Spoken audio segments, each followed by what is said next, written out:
Hello and welcome to another edition of The Family Business. I'm your host, Joe Castiglione Jr., with my co-host, Isaac Stoops. We got a great guest on the pod today. We got Woodi Washington. Woodi, how are we doing? Doing good. How are you? How you doing? Man, we're doing excellent. Yeah, We're happy to have you on today.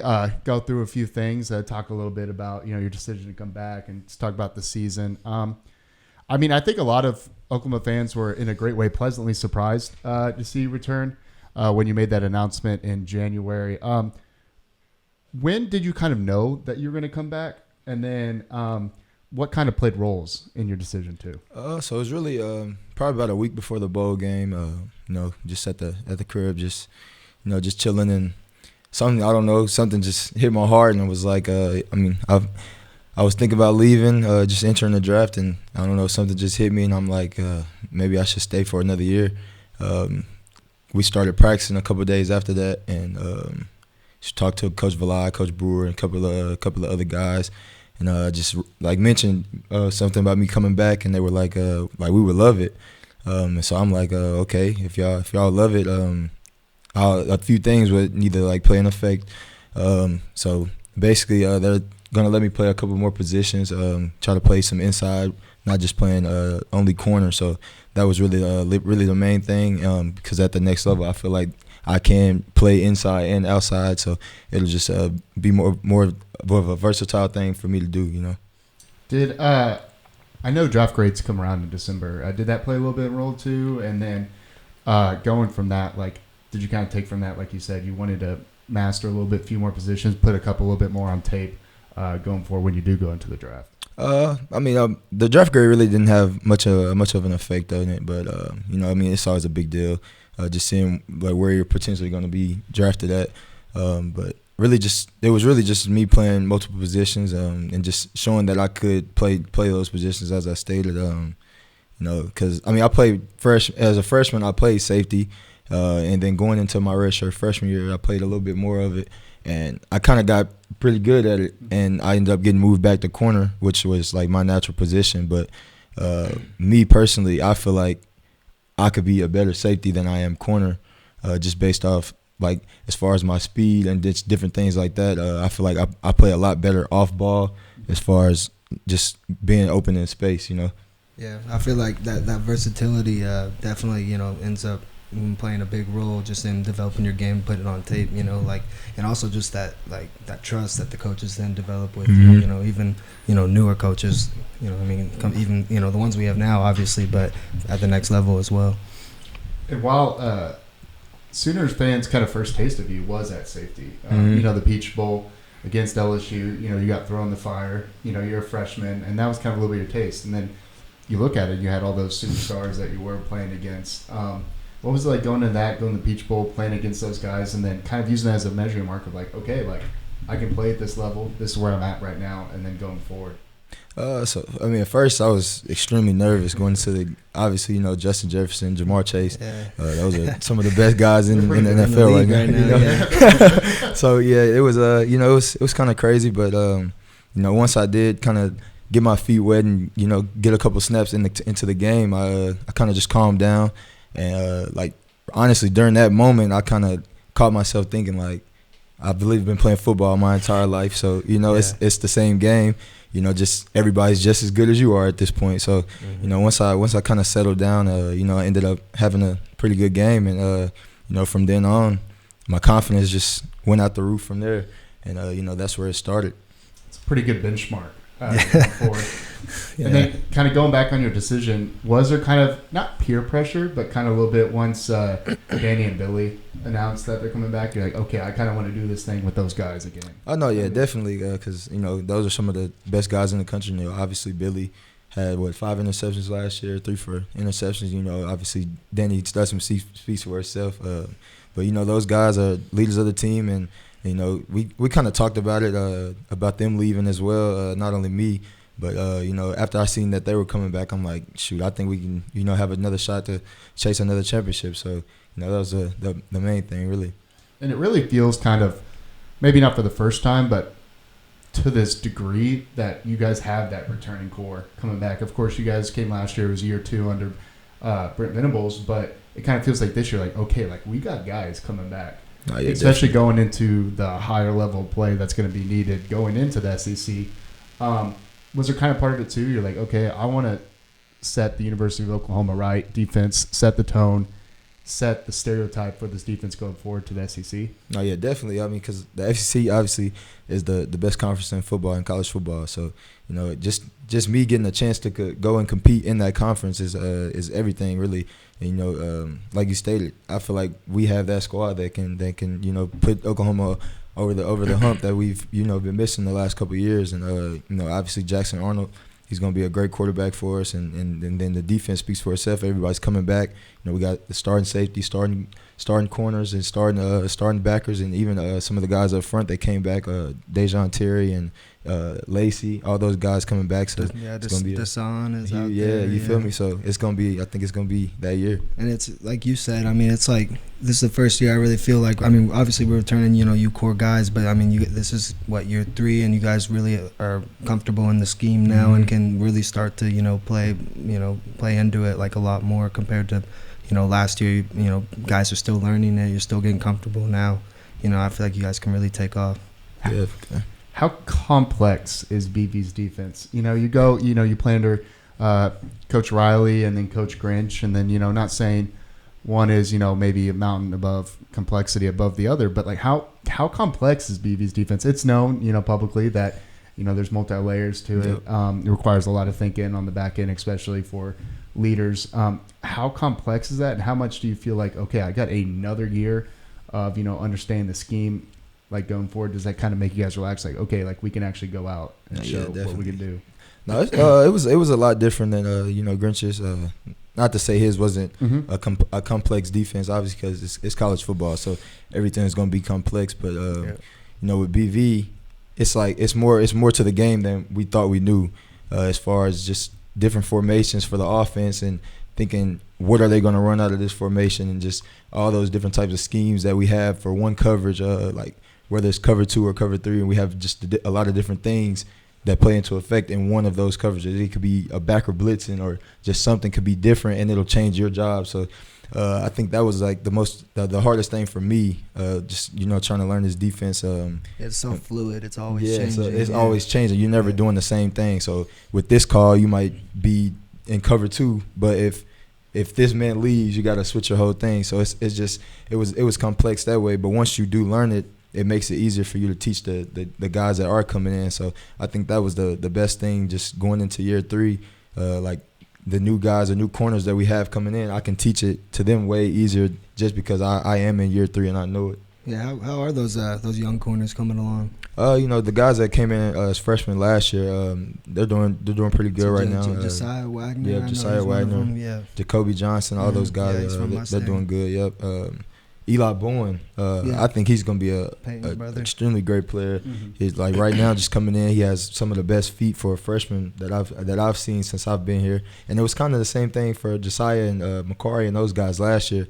Just like the new guys that are coming in that he's bringing in, they're already complex at their positions, and like you can tell that they've been working it their whole lives. So I think it's gonna be good in the future as well. I remember seeing Josiah at practice. He's a pit bull, man. He gets physical, man, and he doesn't take anything from anybody. I had a lot of respect from him, just as a young freshman coming in, and I liked what I saw. Yeah, definitely, yeah.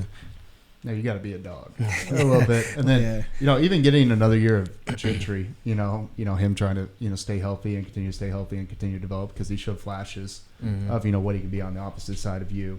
What do you kind of expect from him, coming into next year? I think for Gentry, I think he just needs to come in and just does what he does. He's a ball player.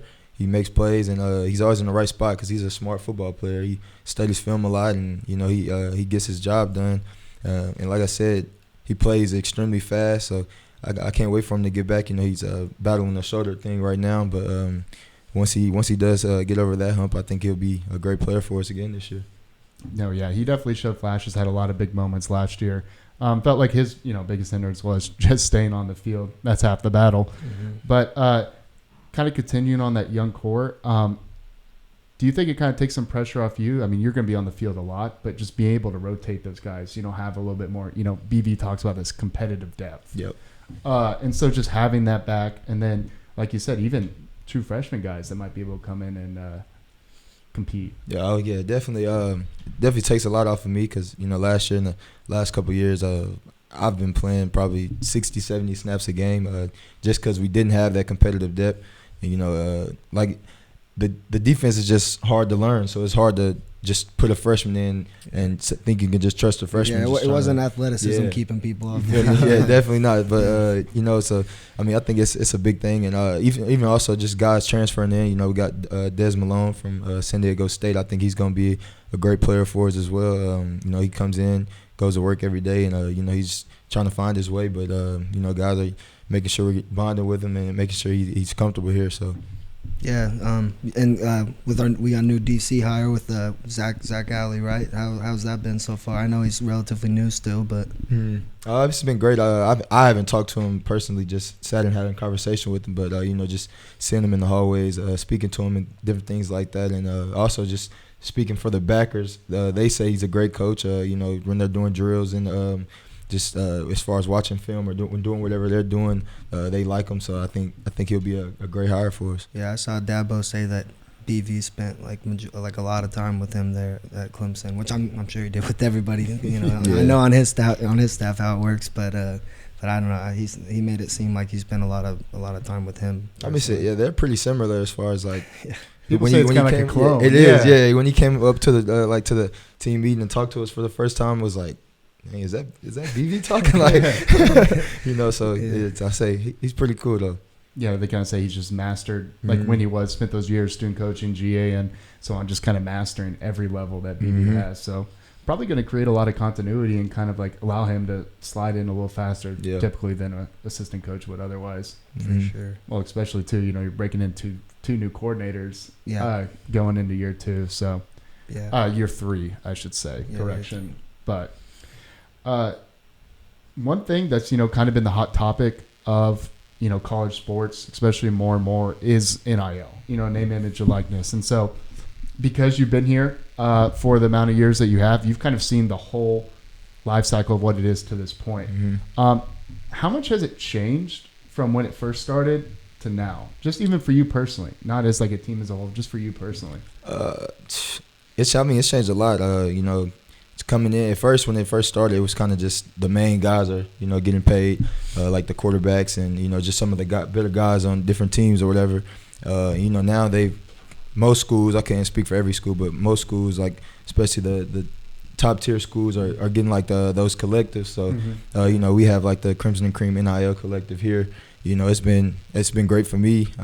Just because like I said, at first it was just the higher top tier guys getting paid, just the quarterback. So like obviously Dylan was getting paid a lot of money those first couple years and those guys like that. But now I feel like they're making it to where everybody gets what they deserve. So I think it's been great for me. So that's got to help. And one thing that people do talk about is like how NIL like affects the locker room.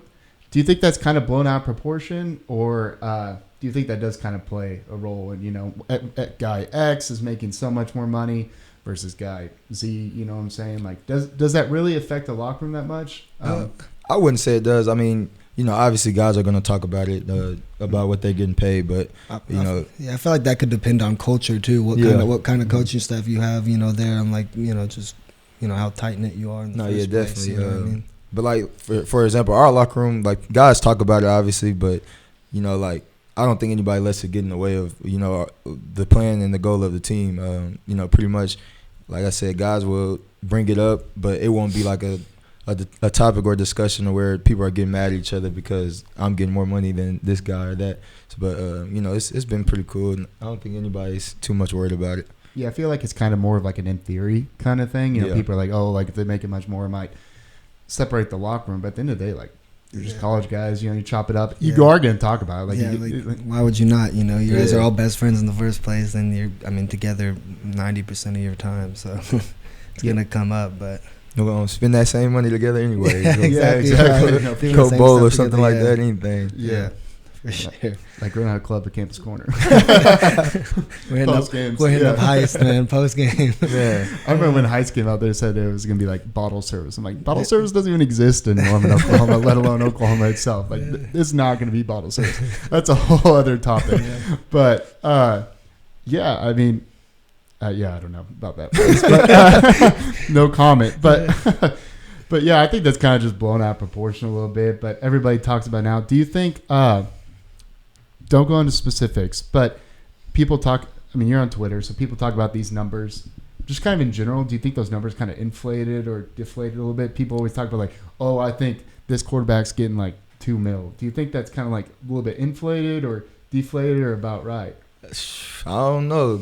Caleb Williams, he probably was getting whatever they said he was getting. He probably was getting it. He probably was, but Caleb's also like really marketable too. Like he was out, Fashion Week. You got all the GQ, endorsements on top beats, of it, not just from the collective. You got you got beats, you got you got all sorts of things. So I mean, I don't know. I can't speak for other guys. I think I think it might be a little bit, but I think that it gets more inflated like when a quarterback's in the transfer portal. Mm-hmm. Yeah, they need that person to come there as opposed to already having your guy there. You know what I mean? I don't know. I feel like the demand just kind of changes a little bit. You know what I mean? Supply and demand. Yeah, I mean there was even negotiations. Even a quarterback this year. He was in the portal, highly coveted, and then he said he was going to go to the draft. But like it was kind of like a money play because like he said he was going to go draft, and then he came back and ended up signing. So it's all negotiation now. Yeah. But yeah, you just kind of see those numbers. I'm always curious. Like it's probably pretty close, but it's kind of like quarterback will always be kind of the highest paid position. Yeah, easily. That's probably always going to be true. Yeah. And because you have been here for so long, you've been through a lot of coaches, assistant coaches, 2 different head coaches at this point. You played under Lincoln for 2 years? 3 years? 3 years. 3 years. What was that transition like? There's a lot of confusion, a lot of maybe not confusion, but a lot of uneasiness, going from, especially to the point of like when they were going to hire BV, what is it going to be like? What is it going to look like? Was it kind of just like sit tight for everybody and we'll figure out? Or yeah, because at first you didn't even know you were going to be playing for a defensive, minded head coach. I mean, yeah, for me that was the main thing. Like obviously Lincoln's a offensive minded coach, so I mean he really cared about the offense a lot. He really honestly didn't spend much time like with the defense, so it was kind of difficult. But like as far as that transition went, I mean it was pretty cool. I mean after the Oklahoma State game, I mean nobody really knew what like that was gonna happen. It kind of shocked all of us, but because he had stated that he wasn't leaving to go to LSU, but I wonder who asked that question. But yeah, I mean after that, once he did tell us he was leaving, I mean it was pretty cool. I mean he had a team meeting with us and let us know. I mean, but once we did get the BV hire, that was like the main thing that made me stay, just because I had heard about his history and him as a defensive coordinator. So I'm like, shoot, I'm all in for that. Like it's a defensive coach. That's what I play. I'm just trying to learn as much as I can from this great coach. And since he's been here, that's all that I've done. I've just learned and wrote down whatever he says. Mm-hmm. I mean, because his work speaks for itself. Obviously, the first year wasn't what we wanted it to be, but that second year we kind of got back to in our groove, and then just we're actually playing some pretty good defense right now. So yeah, 100%. And when BV came in, you guys had that first year, obviously pretty tough, a lot of ups and downs, so on. But was it kind of in the locker room, kind of like, okay, like we're gonna get this figured out? Like there wasn't really a doubt. Yeah. I mean, there's obviously you go 6-6 in the regular season. It's natural for any human to have doubts in general, especially when you're used to this level of success at the University of Oklahoma. But when at the end of the day, like you guys go play against Florida State, who was clearly a really, really good team. Played really good, had an opportunity to win. Was that the point you're like, okay, like we're gonna get this stuff figured out? Honestly, the entire year, because I mean, if you look at the games that we lost, other than Texas and that TCU game, every game was decided by 7 points. So it was like it's not like we were just getting blown out every game. So we weren't like a sucky team or anything like that. I think like we just couldn't win close games. Like it was something, I don't know. I couldn't tell you what it was, or maybe where we weren't doing right. But that next year, I think once we did figure out what what we needed to fix and you know, just fix those little things as far as like honestly the accountability teams from year 1 to year 2 were like a lot better. Like the first year was like a lot of teams with negatives, and then that second year everybody was in the positives. Like I don't even think we had one like single accountability run up into the season. So I think that speaks for itself as far as the way that the leaders carried the team in that second year. And you know, hopefully this third year we can even make even a better jump. Yeah. So and clearly that, you know, makes a difference because you guys ended up winning those close games that the year before. I don't you know, you guys didn't win, or I don't think, you know, that you do if you guys aren't, you know, holding yourselves accountable, or the leaders aren't holding everybody else accountable, because you're only as good as your weakest link. Hell yeah. But accountability teams, like it's like a group of you guys, like you're a leader of a team, and then like the points, it's like missing classes, like tutors, stuff like that. So yeah, it's like different little categories on it. So it's like strength, you got equipment, academics, I think it's a soul mission one, and then a nutrition one. So it depends on what you're doing. So like, for example, you stated missing class, you'll get a negative in academics for it, or just like missing the academic center if you're missing your appointments or different things like that. And then like you forget to turn your loop in for equipment. Just strength is just like you make a PR in the weight room or a PR for speed or something like that. But yeah, it's a pretty cool.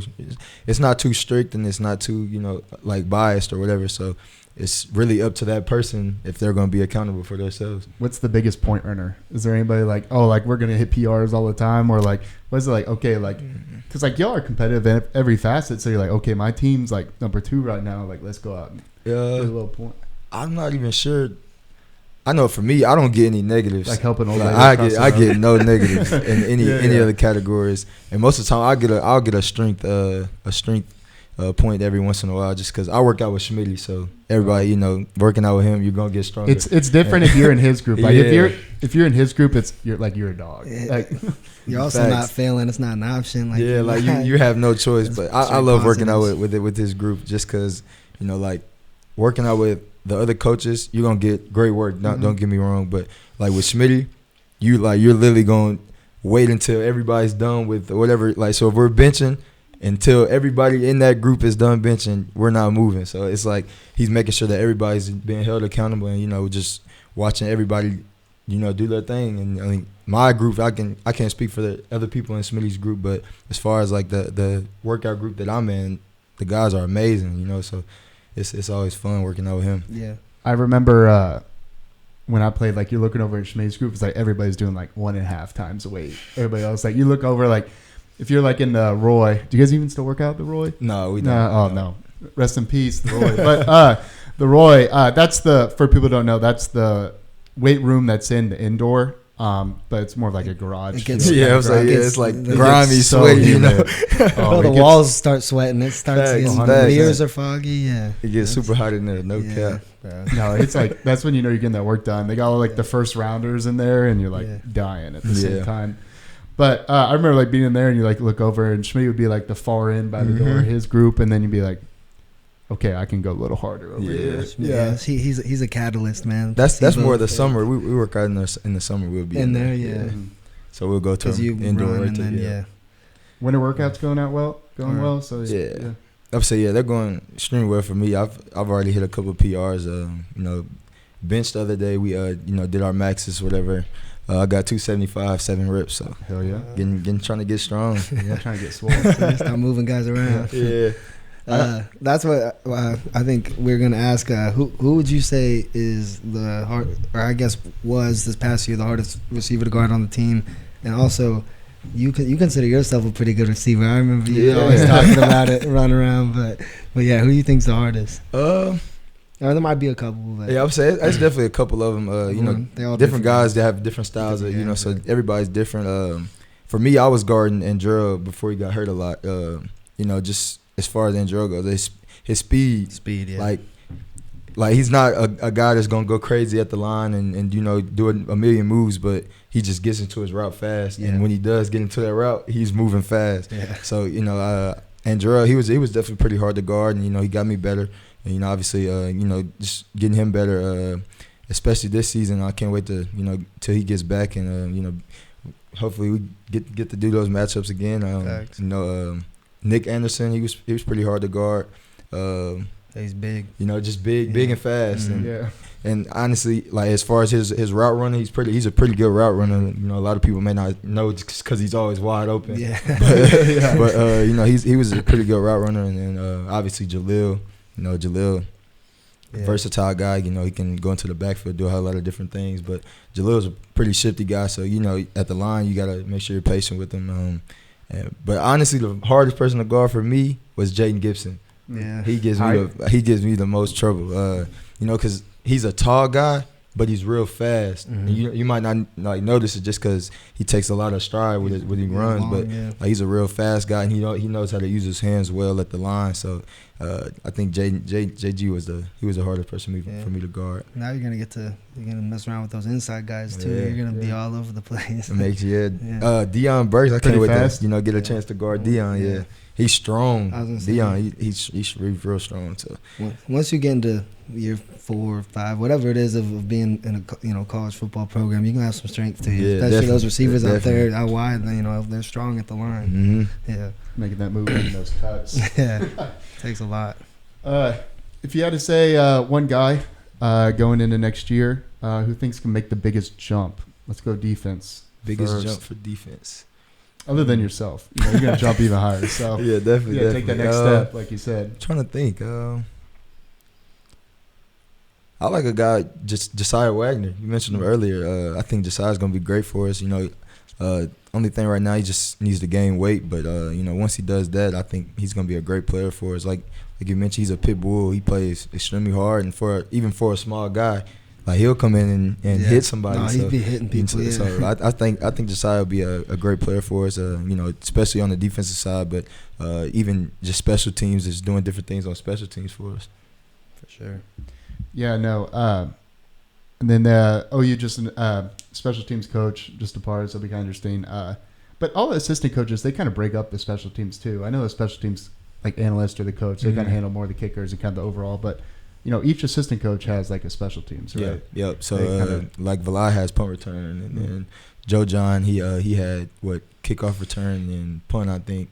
So I don't know how they were going to do it this year, but that's what it's been in the past. Yeah, as I was just trying to explain to somebody, because like, oh no, we lost a special teams coach. I'm like that. Yeah, like he does a lot, and he does a lot organizing practice and kicking and stuff and so on. But at the end of the day, like assistant coaches are taking a lot on their load too. Yeah, everybody's contributing on special teams. Yeah, and then you kind of mentioned earlier too that like your goals in 2024, you know, you want to be a little bit more versatile. You know, show that versatility that you showed early on, kind of proving that. Like, what are a couple of your goals, and then just kind of talk about like the team goals. You don't got, you know, be too specific, but just kind of talk about like going into next year, like what's the team goals? You know, as far as the team goes, you know, obviously winning the championship, that's everybody's goal. But you know, just trying to do it in our fashion and in our style. You know, just dominate teams every year. I mean, like week in and week out. You know, we're going to the SEC, so it's not like we're gonna have any cupcake games on the schedule this year.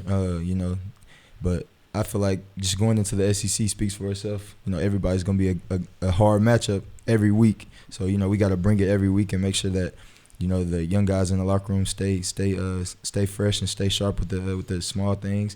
And, you know, I think we can take it all the way if we just, you know, continue to be very detailed on everything that we need to be detailed on. They all want a shot at the new guy too. So y'all gonna have to, like you said, it's no walkover games. Yeah. You know, you gotta put in, week out. Is there one game that you're looking forward to playing in the most? Of course, OU Texas is always circled. We know that. You're from Tennessee. Yeah, I would say really the Tennessee game. You know, we were supposed to. I think I forget what year it was, but we were supposed to play them a couple years ago. You know, they ended up taking it off the schedule, but you know that's probably the most exciting game for me, just because I'm a Tennessee kid.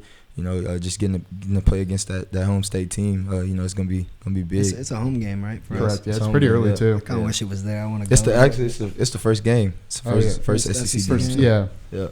I remember when my dad was still coaching, we were down like 28-0 to Josh Dobbs and them and Baker and Shep and all them. When Shep jumped over. Yeah, when he jumped over him and they went to overtime. Yeah, man. I think they broke like a sound record for that game. That stadium gets rocking. Neyland. Yeah. That's on my bucket list. I remember, sure. definitely. I remember in high school just visiting Neyland. Yeah. I used to go like every weekend just because it was so fun. Yeah. It's like literally the loudest stadium I've ever been in. Your ears will literally ring. Mm, Like yeah, I remember my literally, ears were ringing after. I was like, I actually cannot believe a sporting event is this loud. I know for me, I went to like Tennessee, Georgia in high school to that game, and they were getting beat by like 50 probably. They scored a touchdown, and like you could literally feel your feet shaking on the ground. Like, I'm like, this is crazy. Yeah. And that's what OU fans kind of understand. Like SEC fans are ride or die. Yeah. Like you said, they're down 50 and they're still shaking the stadium a little bit. And they travel, man. So, I mean, I know our fans will travel, though. I mean, who wouldn't want to go to all these amazing venues? Yeah, I mean, definitely. The Swamp, Neyland. I mean, I want to go to a bunch of them. I that's one game I can't wait for, the LSU game. I loved, like, just in high school, just visiting, like, the way their stadium is, like, kind of like the field is kind of like on the ground. Like, it's pretty sweet. It's pretty sweet. Yeah. I can't wait to play there as well, though. So late in the year, too. So there's going to be a lot of implications going into that last one, late November. Yeah. Like, what else could you want? It's kind of... Yeah. Everyone's banged up by then. It's just, Facts. Get down to it. Man. No, that November is going to be crazy. Well, Woody, we appreciate you being on today. Another edition of the Family Business. Any closing thoughts? No, we're good. Okay. Tune in next week. Appreciate y'all. Yep. Please like, subscribe, and we'll be back next week with another edition of the Family Business. We'll see ya.